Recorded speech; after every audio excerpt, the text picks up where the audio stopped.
Come on in, everyone. Come on in for Married at First Sight, Season 17, Episode 19. And we're going to call this, I know they call it Sex, Lies, and Questionable Behavior. That's what they titled the show. We're going to call it The Land of Delusion. The Land of Delusion. Is there anyone on this show that's not living in delusion? I mean, it's hard pressed. You are hard pressed to find someone on this show not living in delusion, maybe besides Michael. Everybody else, I'm telling you, a delusion. We have Claire over here living in delusion, talking about how she and Cameron are best friends and he knows her so well. Girl, best friends. Cameron ain't friends with nobody. Didn't we go over this, y'all? We need to recap where I was at the beginning of the season because we're right back there. I said in the very beginning of the season, besides the fact we knew Cameron didn't like Claire, was that Cameron is a person who is a loner. He doesn't have a lot of friends. I said that before. He lives in a basement apartment with spiders. And so if Claire has come to believe that all of a sudden she comes along and she and Cameron are best friends, and even though she says they've made their decision, which is not to be together, that somehow or another he knows her so well, knows her the best. Girl, you literally only probably spent a week at best together before Cameron walked out the door and had to have his heart surgery. It wasn't that long, 2 weeks at the most. And you're telling me that he knows you so well? Like I said, delusion. And Cameron over here last week, he was talking about, well, if Claire says yes, I'm going to say yes too. What for, Cameron? What are you going to say yes for? Where are you going to live? You going to move in with Claire? Claire going to move into you with that basement apartment with them spiders?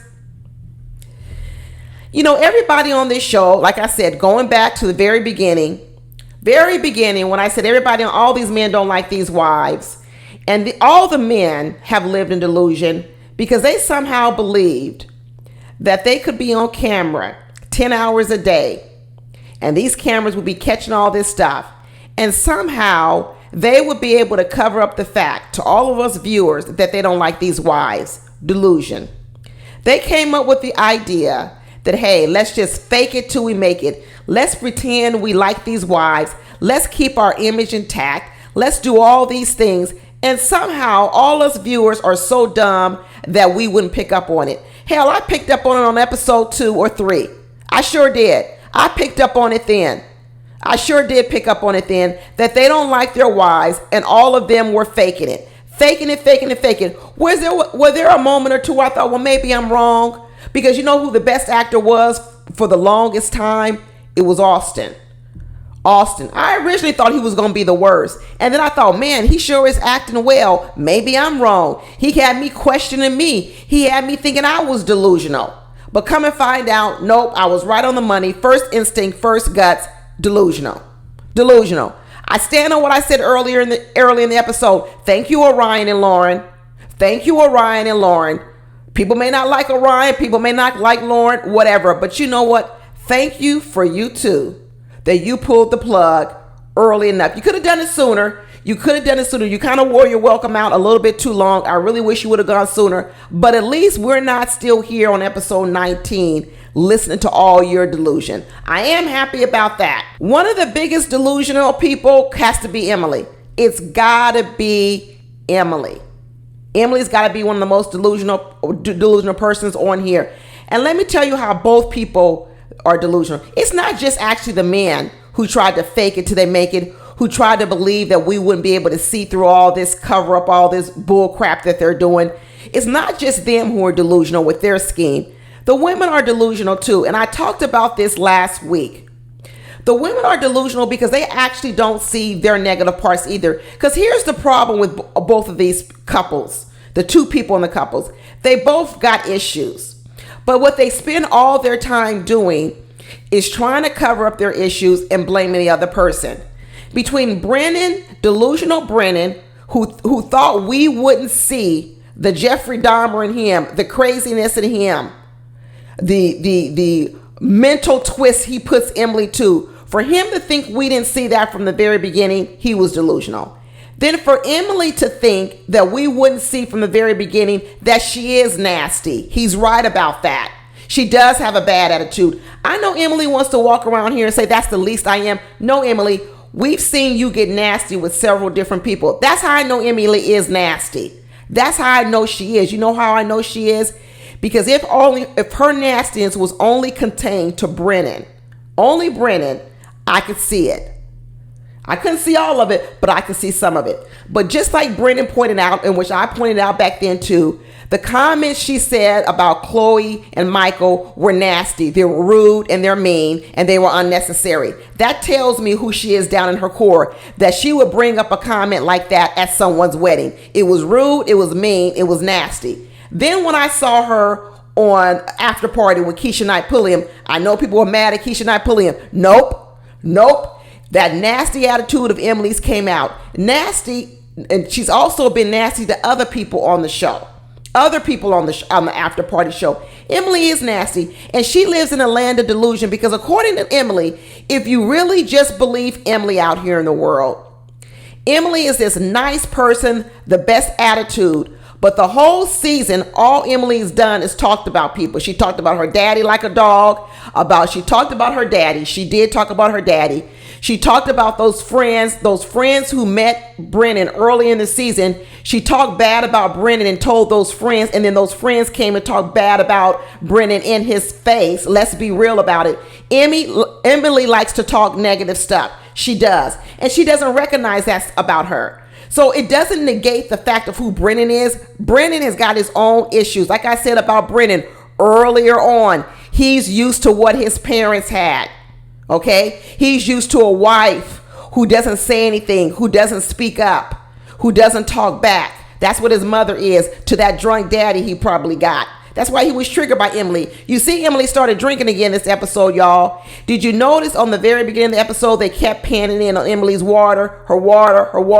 And then by the time they got to that steak dinner, she was into the martinis and the alcohol. And then guess what happened? Everything went left. Everything went left. Emily better put the pieces of the puzzle together. She needs to stop wondering, why can she never be in a relationship?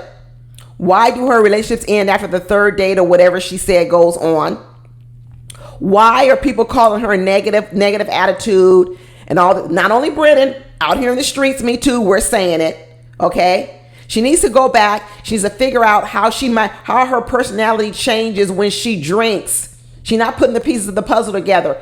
That's why I'm saying she's delusional. She was starting to believe that just because Brennan, according to him, saved her life.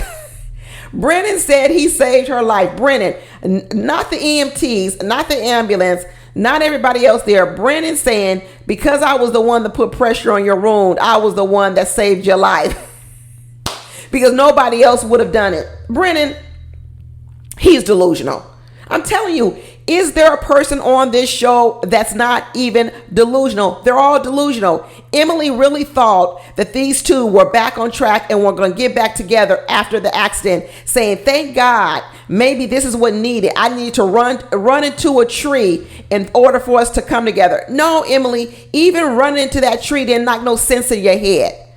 We would have thought maybe running in the tree, maybe some things would have got, put back in place in your head, but they didn't. You're still delusional. You thought running to a tree was going to be the catalyst that made you guys all a good couple. And Brennan had to set her straight. He goes, I don't know. It looks like maybe these last 2 weeks you done got confused the line between a friendship and a marriage, because I'm still on the friendship side.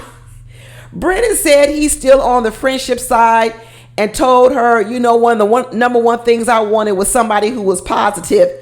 And Emily said, I'm the most positive person in town. I'm the most positive person walking around in Denver, Colorado, and you want to call me not being positive? Yeah, Emily, you're not positive.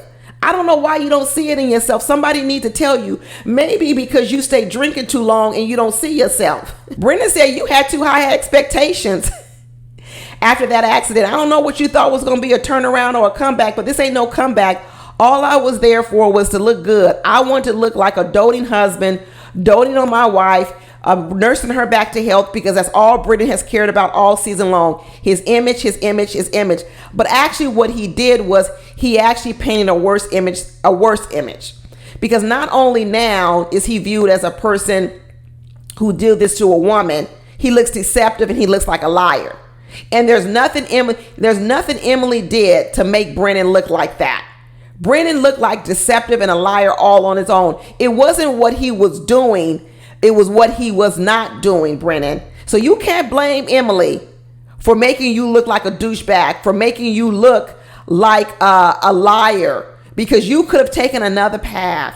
You could have been honest. You could have said up front to Emily, hey, you are negative. I need you to have a better attitude. Maybe she would have looked in the mirror. Maybe she would have tried to change. I don't know if she could have come out of her delusion. Probably not. She probably wouldn't have been able to come out of her delusion. If he would have been honest with her and said, hey, listen, I want you to have a better positive attitude, would she have come out of it? No. Because one thing I know about Emily is Emily likes to argue. She does. She likes to go back and forth. Even when she called Brennan and talking about, yeah, I heard through the grapevine, as Claire said, through the grapevine. What grapevine, Claire? What's your grapevine? Cameron ratted out his boy. Is that the grapevine? Is the grapevine the producers who are back here talking? We've heard so much stuff about the producers this season. Are the producers the grapevine? Who's the one that told you this? Just spill it. Say it all. But anyway, she was ready to deliver that news to Emily. Emily's crying. And then Emily decides she's going to confront Brennan on it. Brennan don't care. Brennan did not care. And finally, at least Brennan let it all out. For the last episode, he finally let it all out why he didn't like Emily. He didn't put the drinking in there, but he might as well have. He might as well put the drinking in there, because we know he did not like the drinking. He did not like the drunkenness. He mentioned that when she was at that party, spilling wine and knocking over people's wine glasses. He mentioned it then. But he finally brought up the bad attitude, the nasty attitude, the negativity. He should have brought it up sooner. If he really was going to try to make it work with her, he should have brought it up sooner, and he didn't. So he can't blame Emily for making him look bad. He made himself look bad. He made himself look like a deceiver and a liar to go along with all that other stuff he was doing. Talking about, let's not talk about it in public. Do you really want to talk about it? You were trying to save your own image as well. And they alluded to a lot. They alluded to the other thing that I knew was that Brennan feels like he's got some dirt on Emily. Right? And just like they start talking about in this episode, Emily started talking about, Brennan said he's going to drag my name and spill everything. Is what I always thought, that there is something that Emily's been doing or has done that is not a good look for her, and Brennan has the information. And when he kept telling her all season long, you sure you want to talk about it? You sure you want to do this? What he was doing was he was blackmailing her. He was blackmailing her. He was trying to say, you tell about me, I'm going to tell about you. And the reason Emily went along with it, because Emily knows a few things that are true too.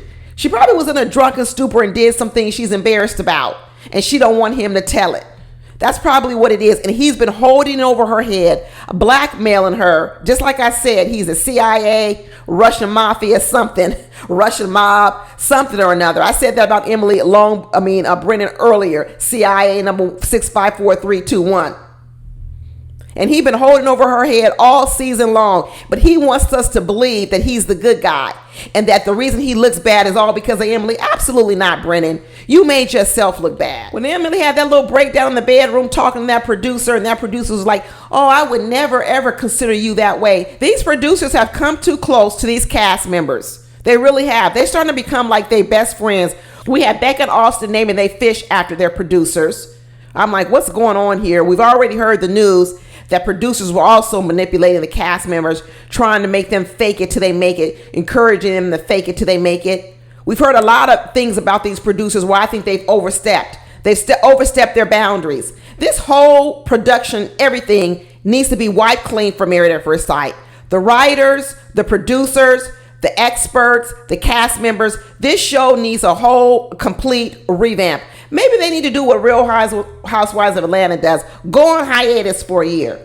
Go on hiatus for a year. Do some quiet firing. Quiet firing is when you don't tell people they fired, but you just don't open up your doors to them no more. And eventually they figure out, oh, I guess I ain't got no job. Because I think producers cross the line. I think cast members were fouled this season completely. All this lying and pretending and faking.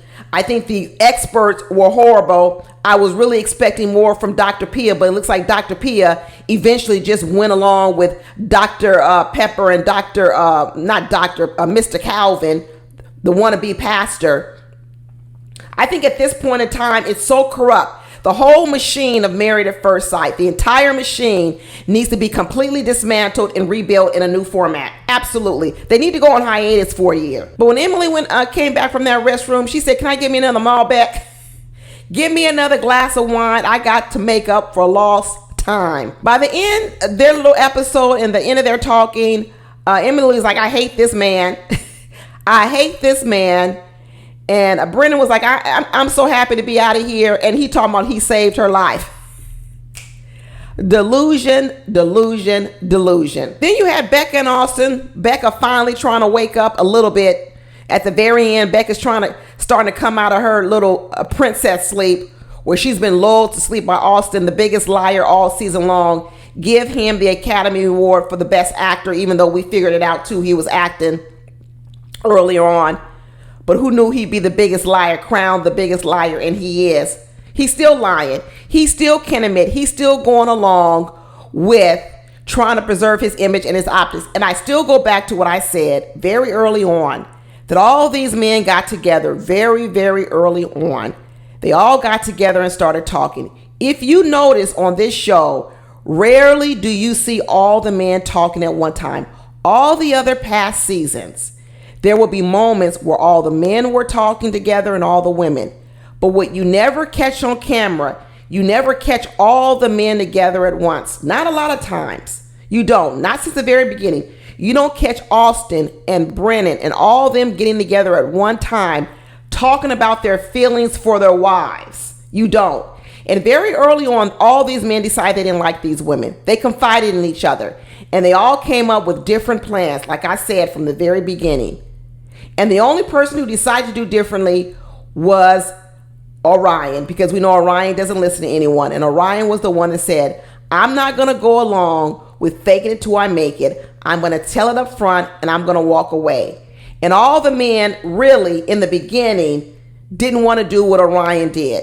And let me tell you, we heard on here, Brennan trying to say the only reason he stayed was because Emily wanted him to stay. That's a lie, Brennan. You wanted to stay too because you didn't want to look like Orion. See, Brennan's a liar. You didn't want to look like Orion. When Orion walked away, everybody looked at him foul because he gave up so soon. Now, Brennan is trying to say, well, the only reason he stayed with Emily this long and didn't walk away was because Emily was the one that convinced him to stay. No, Brennan, once again, you stayed to save your own image. You didn't want to look like Orion. But now here in the end, you look just as bad, if not worse. Now we got Brennan and Cameron talking about they want to go out on a double date. Ain't nobody going out with you two. Who the hell want to go out with you guys? Double date, you can't even get a date on your own, except with another desperate woman. Ain't nobody gonna want to have nothing to deal with you. You gonna have to remake yourself. Remake yourself. Becca finally asking the right question. Do you really like me? But Austin is still lying to her. Yeah, I like you. I really want to make this work. I think we have so many things in common. No, you don't.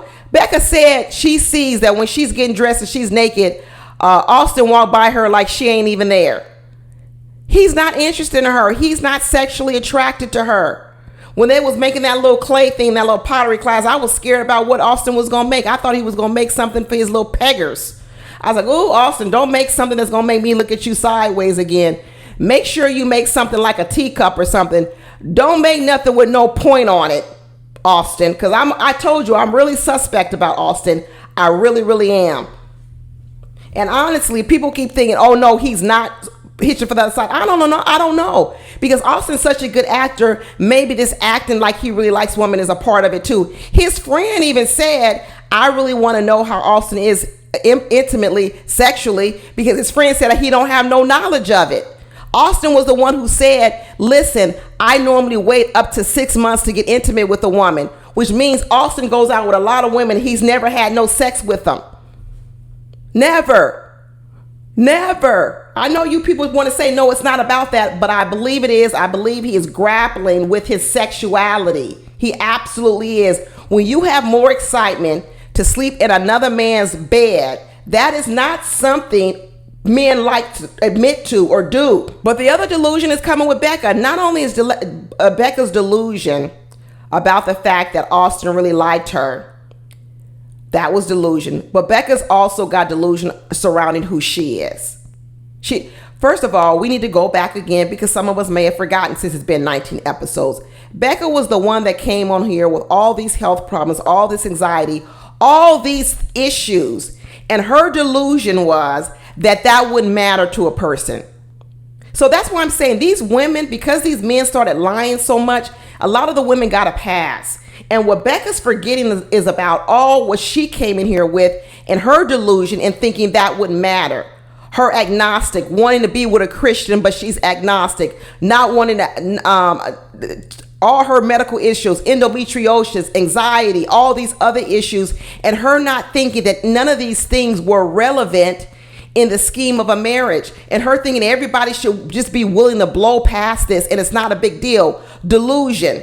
And then she's also delusion in that she's not controlling. They sat on here and had this argument about what Austin is trying to tell Becca, and that she's controlling and that she tries to control him and she tries to tell him to do whatever she wants to do. And she says, oh, I'm not like that. You are like that, Becca. You sat on here and you said you poked at Austin for keeping the washing machine door open because what you said is that's how it gets mold. Okay? You nitpicked on him. You told him to close the washing machine door because that's how it gets mold. And then what you did was you got upset at his reaction. So I guess he rolled his eyes, or I guess he had a nasty attitude about it because he's tired of you nitpicking on him. He's tired of you trying to tell him everything to do.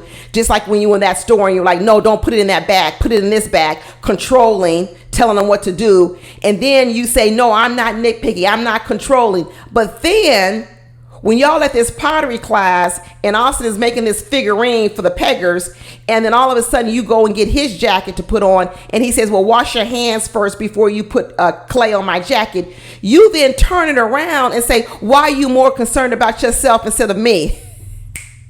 Delusion. So let me tell you this, Becca, you can bring up things and say, let's do it this way, the way I want to do it. But when Austin brings it up, he can't do that. See, this is what I'm saying. This is why they're both delusional. And everybody spends so much time pointing out what's wrong with their mates that they never spend any time looking at themselves. What could they improve? Brennan never admitted to anything he needs to fix. Emily never admitted to anything that she needs to fix. Delusion. We got Becca, who never has admitted to anything that she needs to get better at or fix. We got Austin, who's never admitted to anything that they need to fix. Nothing. None of these people have admitted anything that's wrong with them. And let me tell you, even Orion and Lauren fell in the same boat. Neither one of them could ever admit anything. I used to call them fake wokeness, that they talked a good game, but they never did anything that they said they were going to do. All of these people on this season talk a good game, sit around and talk about their mates, what their mates don't do. And the truth about it is they're not really wrong about their mates. They're not wrong, because I see a lot of the same things in their mates. But what they don't is they don't see what's wrong with them and what they need to get improve upon. They got a one-way mirror that points out to other people, but that they don't see their own reflection. That has been the biggest problem this season. All these people are in delusion, not only delusion about this marriage they're in, but delusion about themselves. Because the truth of the matter is, Becca's bossy and Austin is passive aggressive. The way that Austin has gotten back at Becca this whole season is from withholding sex. He's been the woman. That's what women do in marriage. You made me mad, husband, hubby. No, I ain't sleeping with you tonight. That's Austin all season long. He's passive aggressive. He also is mad at Becca for all her controlling ways, telling him what to do. Like he said, you want to think for me. I can't make no decisions. I can't do this. Every time I say something, you got another way. We got to do it your way. And I think what went on this season are these producers. That's why I said they all need to be fired. These producers started getting on the side of the women and feeling sorry for the women. And what they did was they didn't really show the full story what's going on with these couples. We didn't get the full story because the producers started manipulating the stories. The producers started manipulating these stories to also spin the narratives they wanted to. Just like that producer sit in the bathroom with Emily. Oh, I would never describe you as not being nice. Girl, too bad, because when you weren't there, the truth came out about Emily. The truth came out about Emily, producer. So even the producers are living in delusion. Like I said, the experts are delusional. The producers are delusional. The cast members are delusional. I might be delusional because I'm on episode 20 or 19 or whatever, still reviewing this shit. And let me move on to Chloe and Michael, because if this is a season of delusion, it's only a matter of time before delusion crops up in these two, because I know what the theme is. And I hope it ain't delusion that Michael really believes that Chloe is going to be into him. I know they were sitting on this couch, fingering each other. I know she was giving him a rub down, as they say. And I don't know what he was doing, or maybe a 2-finger thing, whatever. And they did it for the cameras. They know the camera was right there. They know the camera was right there, so they did it for everybody to see. Did she get paid extra for that? Do you get paid extra for sex scenes? Because we all keep saying Chloe's an actress. Did she get a bump in pay for that little sex scene?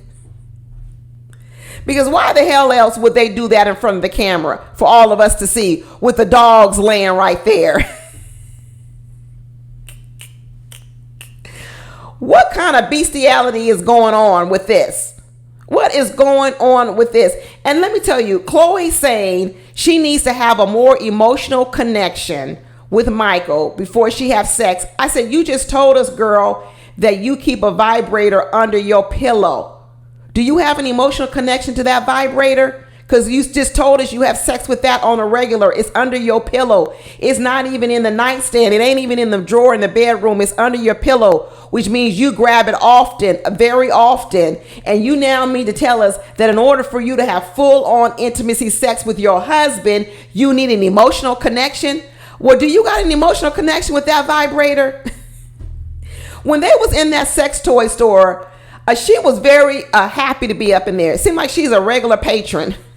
A regular patron. But now all of a sudden she needs an emotional connection with Michael before she goes past rubbing him down. I sure hope Michael don't get in delusion and thinking that she really likes him. I don't know. She talking about, well, I sleep naked in the bed. What is going on? What is going on? Because Chloe, what I'm wondering, if you like him so much and you're so into him and he's so wonderful and you have all these great conversations and you have such a mental connection, what are you waiting on, Chloe? You ain't no virgin. What are you waiting on? I want to hear it. I want to hear what you're waiting on, because right now you 14 days in to a marriage. Some people have sex with people within the first date or two, even when they just meet each other, and all of a sudden you can't have sex in the marriage because you're waiting on what? An emotional connection? I'm not buying it, Chloe. I'm not buying it one bit. Michael said on the scale of 0 to 10 in kinkiness, he's about a 6.5. He says he's kind of vanilla. And Chloe says she's kinky. I guess that's why she likes to go to all the NSYNC concerts. I said it before, what Chloe likes, if Chloe's not an actress, let me just give her one benefit of the doubt, one moment. She's not an actress. I already know Chloe's problem in dating. Chloe wants like a bad boy. But bad boys don't like her because bad boys don't want to sit up and have the kind of conversations that Chloe wants to have. Chloe wants to have all this conversation, all these words, all this deep communication. But then she wants a bad boy on the side and she wants to be able to do kinky things in bed. And guess what? Those are two different people. So she wants the bad boy who probably treats her bad and she doesn't have an intellectual connection with. But then the bad boys don't want to sit around and talk to her all the time. She got a dilemma on her hand, which is going to be her delusional.